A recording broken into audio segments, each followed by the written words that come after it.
fooshu waa nabarka sakaraadko kala qabanaya hooyada hooyo waxda shay ba garanaysa xanuunka iyo kuleylku nabarka foosha uu leeyahay jiif iyo joog way ka tagaysaa ciriya dhul ma qabanayso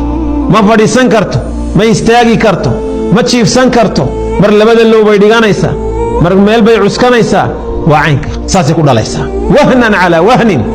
itaal darro loo geey xamalatu ummuhu kurhan wa wada'athu kurha dibbay ku qaaday dibna way ku dhigaysaa buu alla yiri subhanahu wa ta'ala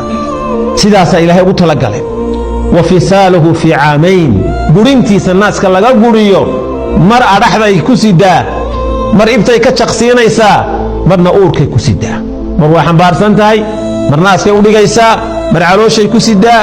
uu ku kaajaya dhabteeda u asuuli uu ku kaajaya waa ku saxaroonaya waa ku mantagaya uf maleh ahmaleh uuri maayo way magadaysaa